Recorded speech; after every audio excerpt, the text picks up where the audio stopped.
Welcome back, guys. Today we have what I think is one of the coolest looking retro flashes you've probably ever seen. It's on the top of the camera at the moment.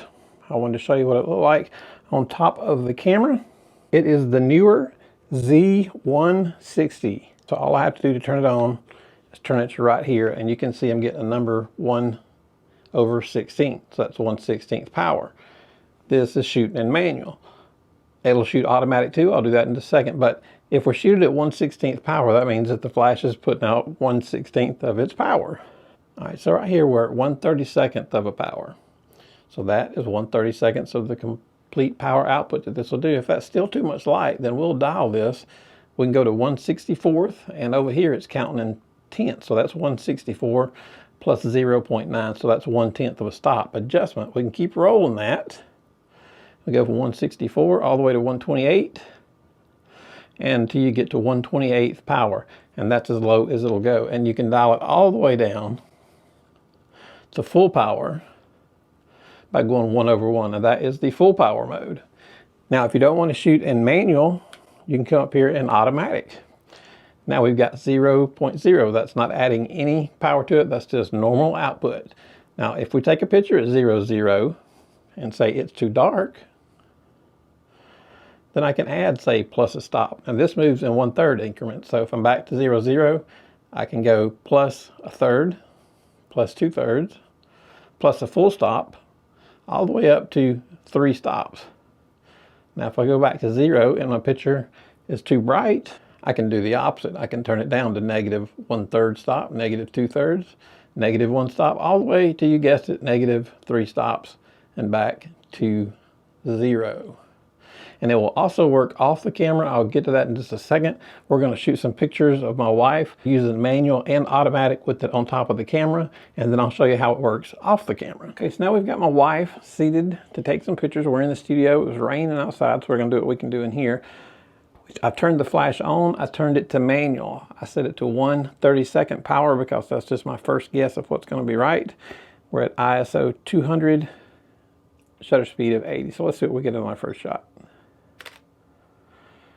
Looks pretty good. It might be a tad dark, so let's go from 1/32 power. We'll go to 1/16. This will probably be a little bright. Let's see.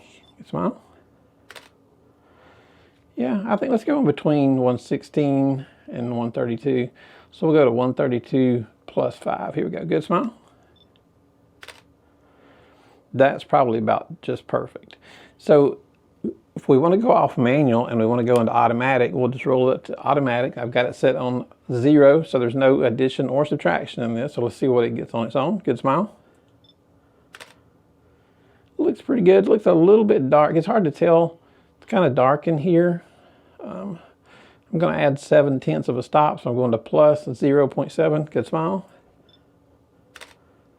And I believe that about got it from just from looking at the back of the camera. So that is about all there is to use in the flash. It's super simple. Let's take it down in the studio and look at the pictures that we shot, and I'm going to show you a few more functions of what the flash will do. All right, guys, so that's it for the pictures upstairs. I thought that they looked really good.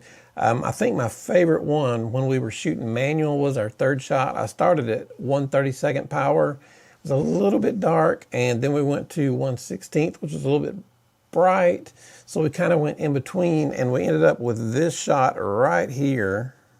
So I like that shot pretty well.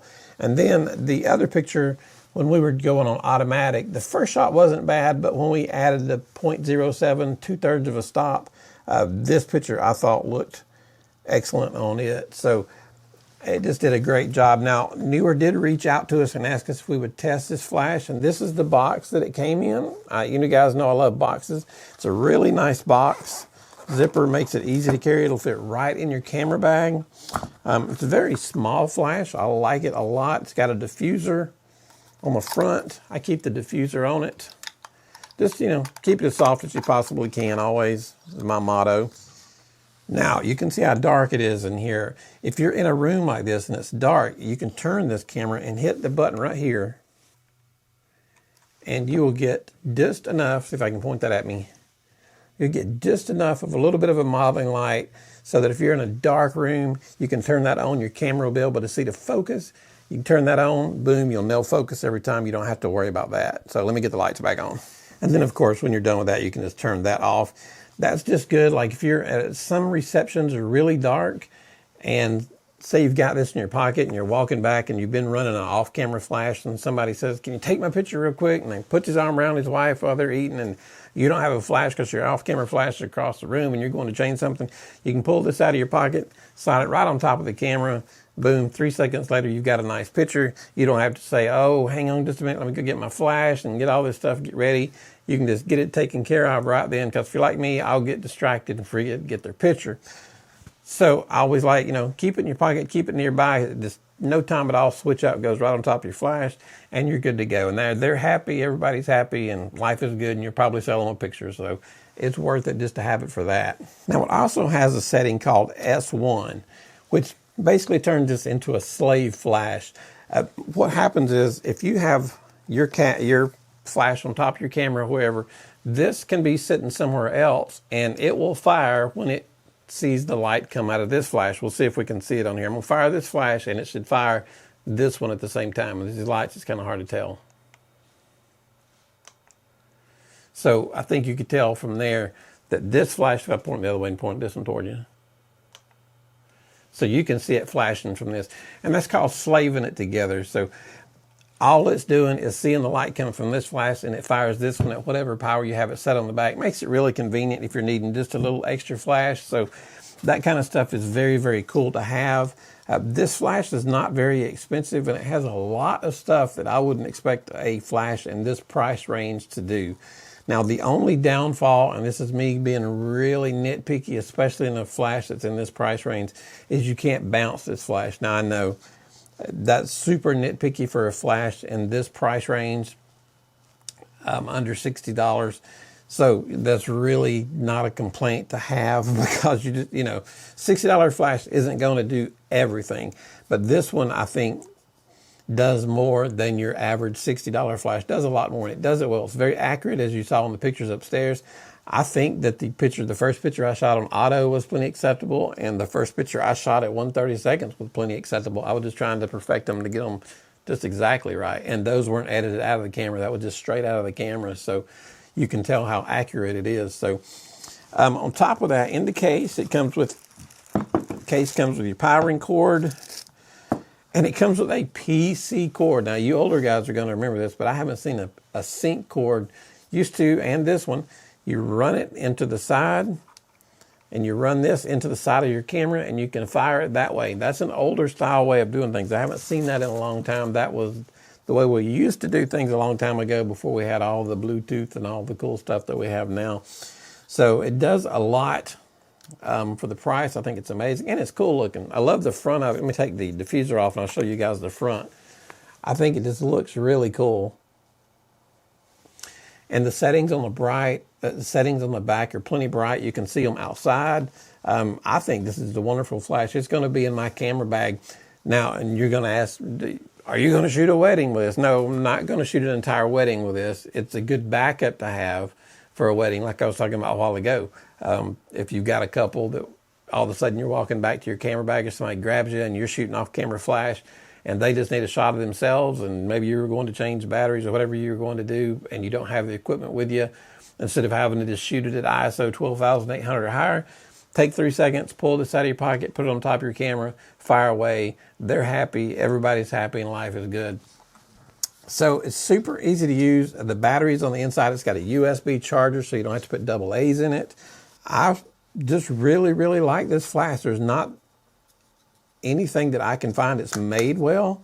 It is plastic, but so is my wedding flash. So you've got manual, you've got auto, you've got your slave, you've got everything that you need.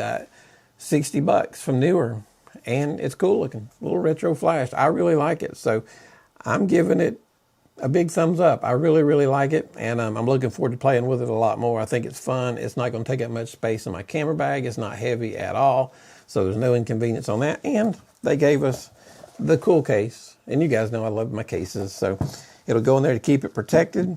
I will leave a link down at the bottom I really do. If you're looking for a backup or a travel flash or something like that, or you're a photographer and all you have are flashes like this and they're too heavy, and these can get heavy after a while, grab you one of these for a travel flash. This is probably my favorite of all the travel flashes that I've tried out lately. It just does so much. Like I said, the only thing it don't do is bounce, but for the price, we can't complain about that.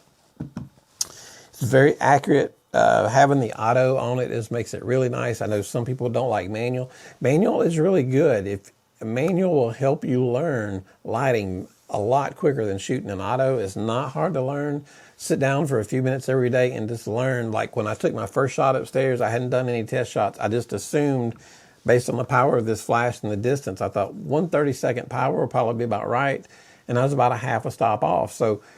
And then once you're set, let's say it's a Christmas party or something, you're shooting pictures, once you've got that set on manual, if you keep that same distance between your subject, you can keep your f-stop, you can keep everything set the exact same way. You don't have to depend on auto, which is going to fluctuate a little bit. So very, very well done, Neewer. I really like it. I think it, and you also don't have to buy flash specific. You know, it's got the one pin, so this will fit on all your cameras, whether it's Canon or Nikon or Panasonic, Lumix like I use. Great little flash. I think I've said about all I can about this flash. You guys get the drift that I'm really impressed with this flash, so I highly recommend it. If you guys have any questions, let me know. If you have the flash, let me know. For helping you out, give us a thumbs up, hit that subscribe button. You guys have a great day. The link will be at the bottom. Thank you. Have a good one.